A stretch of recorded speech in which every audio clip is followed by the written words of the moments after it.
Hi, this is Gwendolyn Evans, who is an artist here in Vermont. And we're here having an interview with her about her artwork. Gwendolyn, thank you for joining me today. I'm so grateful to you. Tell us a little bit about yourself. Well, I am totally blind. I lost my vision due to a progressive eye disease. I've been totally blind for about 20, it's a long time. So since early childhood? Since early adulthood. I'm that old. Okay. I'm about to turn 48, which I don't understand how that happened. I understand.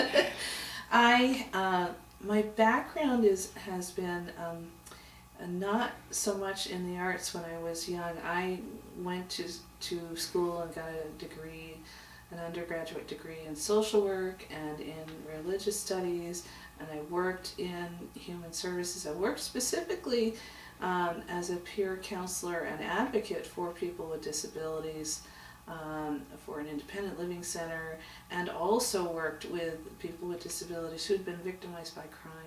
And they were very intense jobs, very, very intense.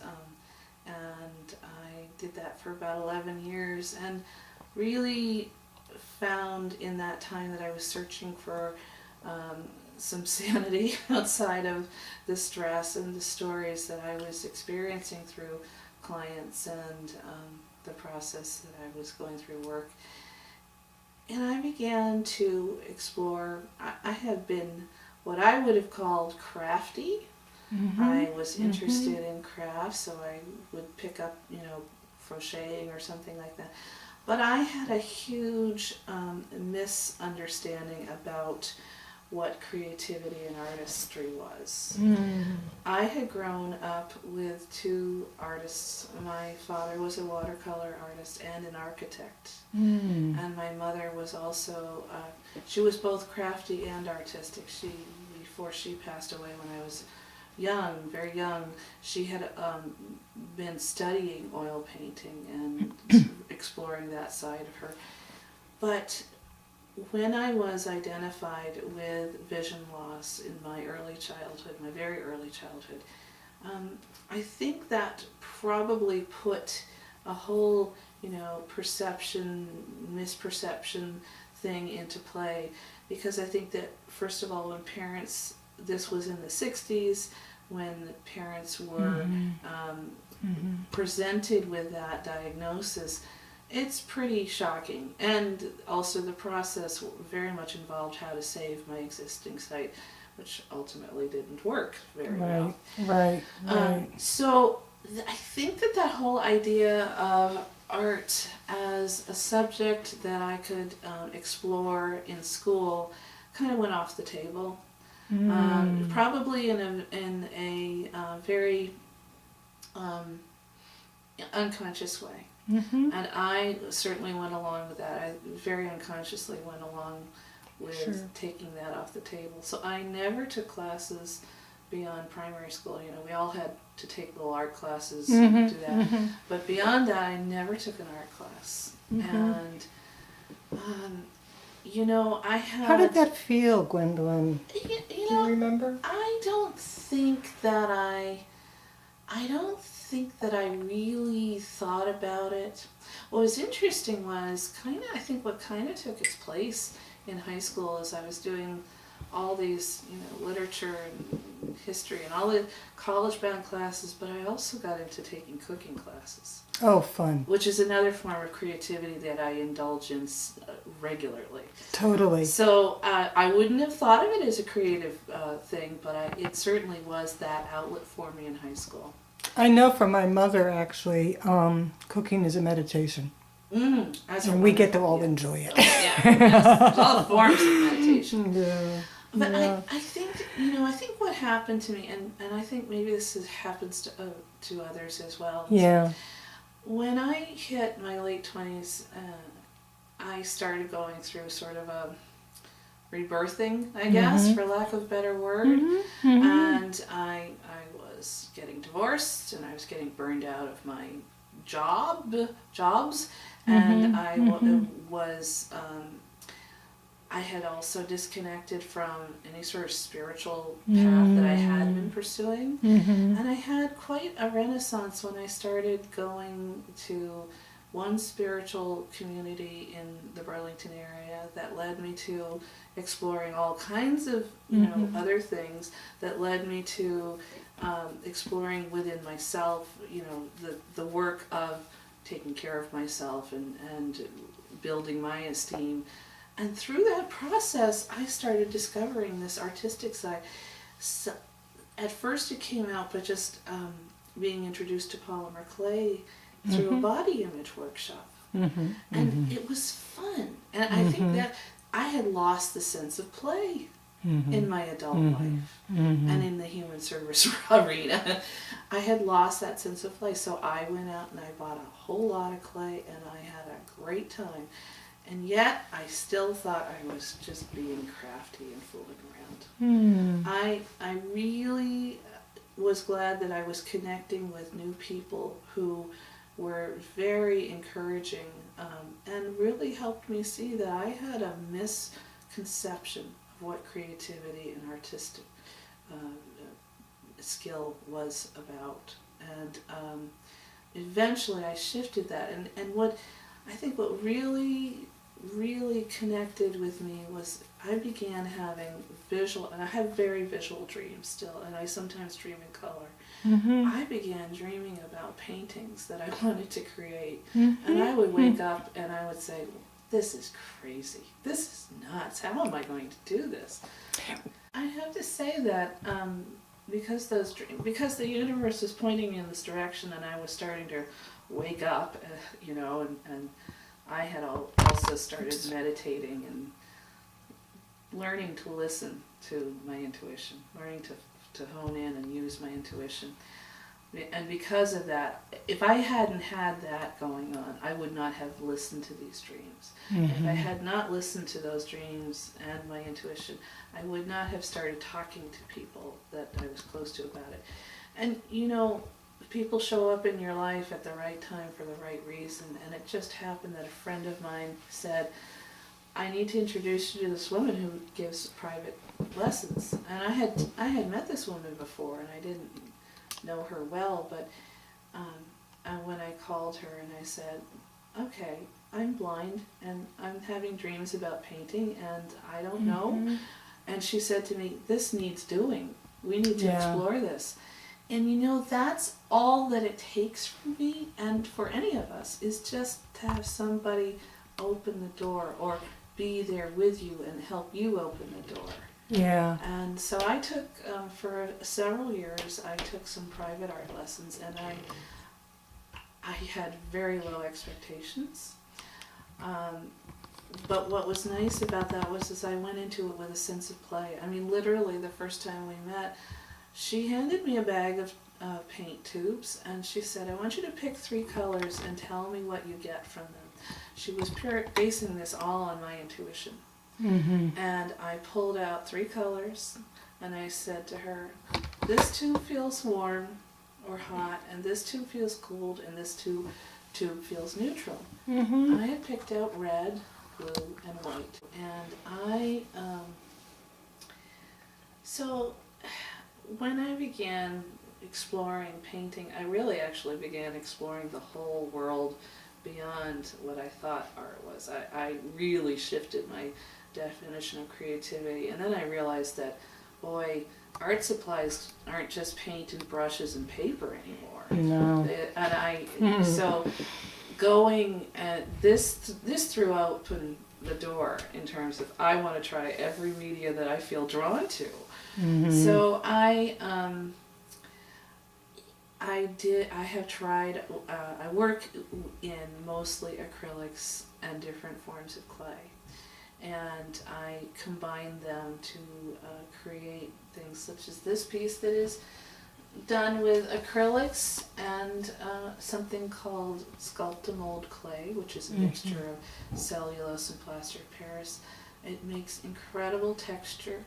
See if I can get into the texture of it. The texture is bumpy and rocky like a shoreline would be. Yeah, it is. There's also a smooth clay called paper clay that I use in the mountains. And that, of course, those things I put on with my hands. I am very oriented.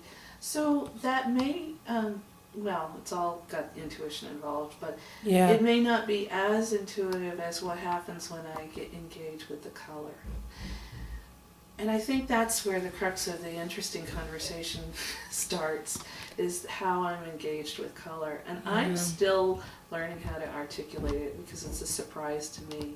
Mm-hmm. I have a good sense of what color is because I had some vision up until I was 22.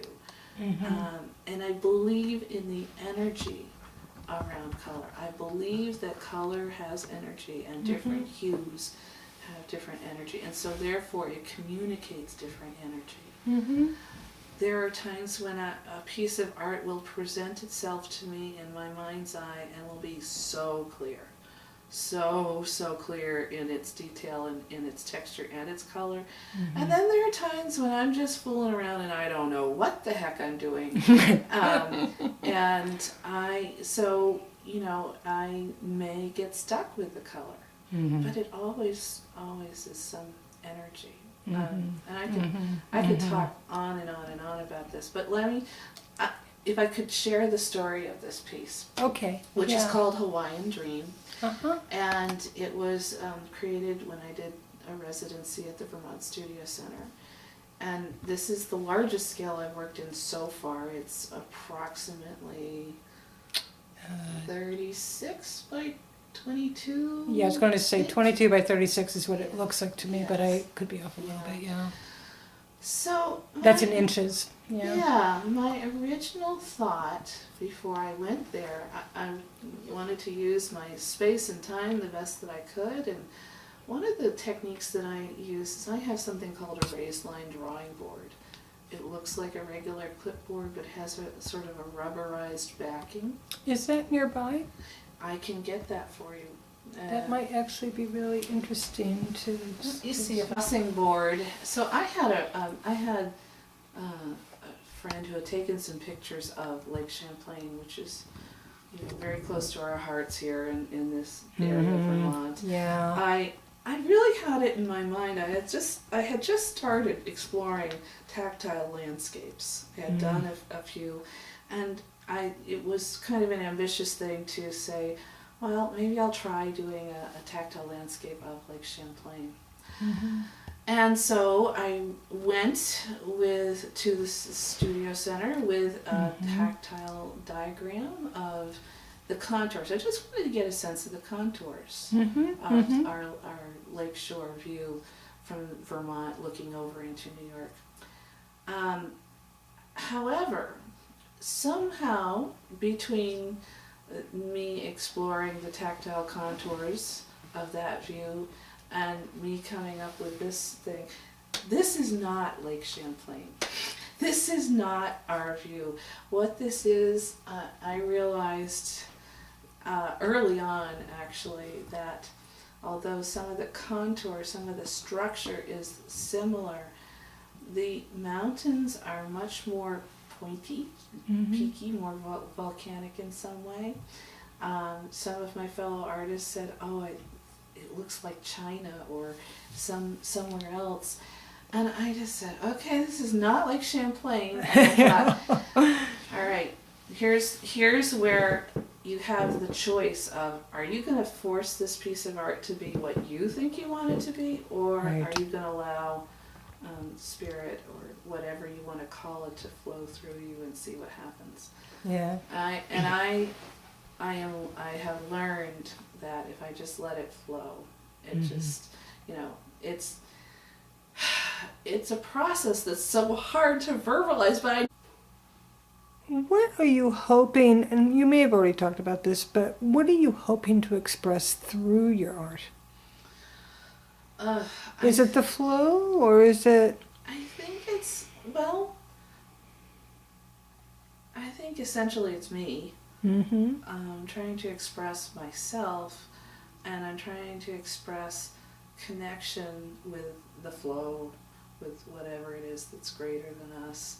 And I'm trying to do it in a way where I'm also connecting with other people. Mm-hmm.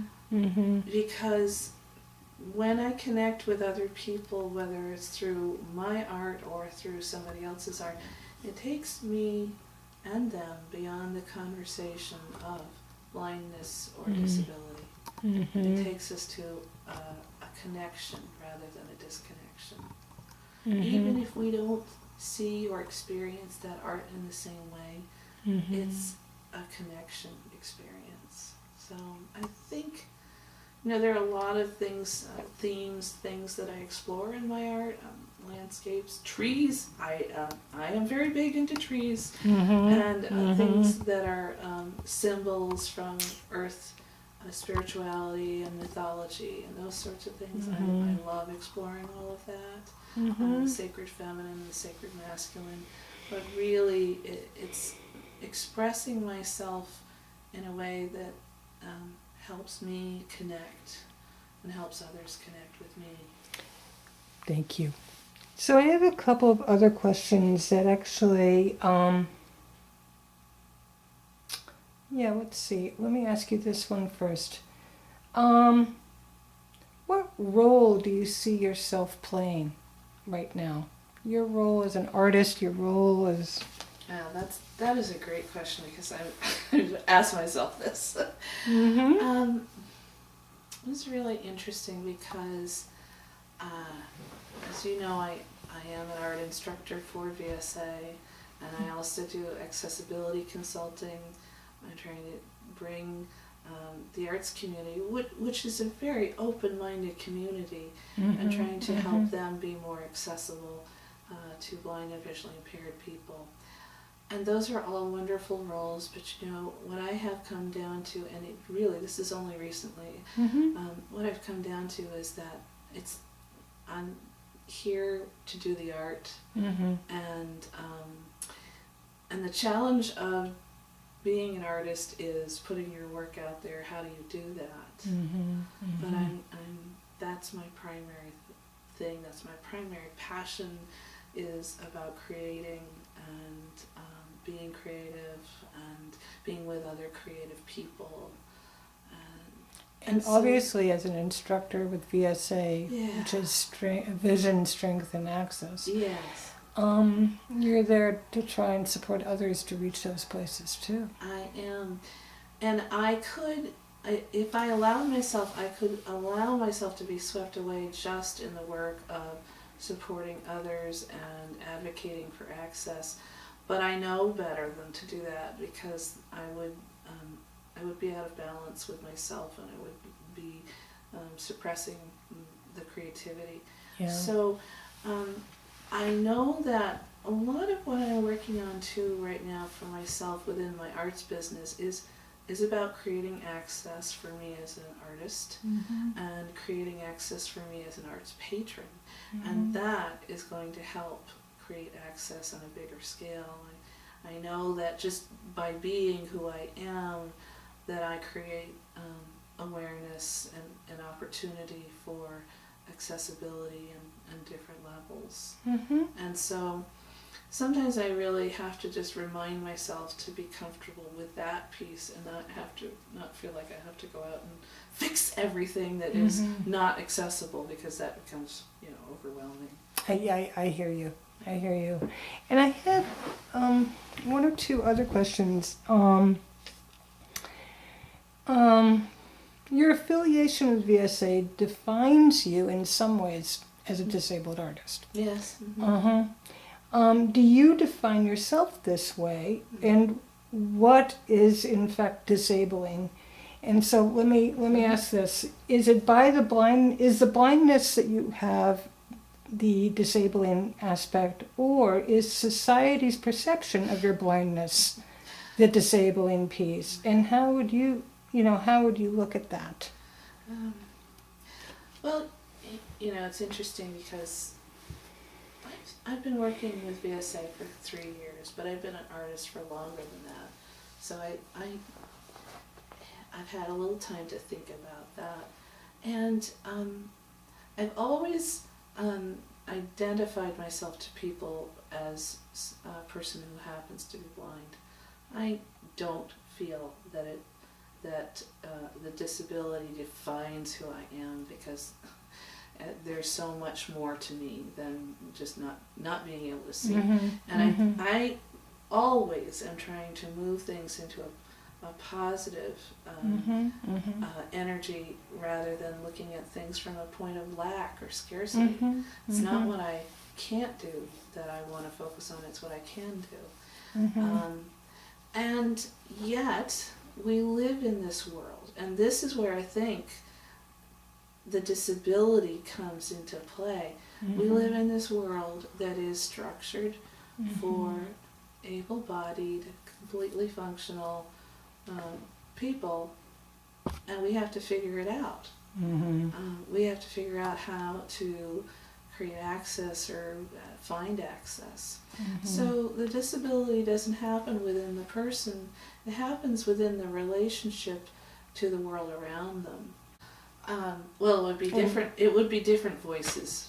Every color, shade, every hue would have a different voice, because, well, and color and musical notes go together. It's all energy. Okay? And I get very excited because, I see color in my mind's eye, and I think that perhaps one of the things about losing your vision later in life is that you're afraid, or you're grieving, you're going through that process of getting used to not having what you had. So therefore, you have a choice whether you want to keep that sense of color in your mind's eye, in your vision, the vision of your mind's eye. And I so did. So my relationship to color is very fluid now. It's very fluid, and it's very, I drive my friends crazy, and I say, all right, you have to tell me, what shade of purple is this? Is this on the red side, or is it on the blue side? And I have a great relationship with the art store that I frequent, and because it's a relationship with the people who work there, who know me well, I can go and say, I need a shade of green that looks like, or feels like, and I can have those conversations, and they are really rich conversations, I think, for both of us. I think they're conversations. I have had these conversations with other artists, and it's so important. I mean, the visual world doesn't go away just because you close your eyes or just because you've lost some vision. It's still there. And there are ways in which we can participate that we have to come together as people who have the vision loss or the lack of sight altogether. We have to find relationships to help create that access. And I think, in the arts community, that I have found those relationships like nowhere else in the community. That's beautiful. How interesting that is. And I'm sitting here in your living room, which is warm and friendly and colorful. There's sage green walls or spring green walls and purple couch, and I feel it's a warm environment that you've created for your own living space that really resonates a lot of positive energy. It has a huge effect, whether you can see it or not. Color, what I wear has an effect on how I feel. Absolutely, and actually I love what you're wearing. Thank you. Is there anything else you'd like to say before we close?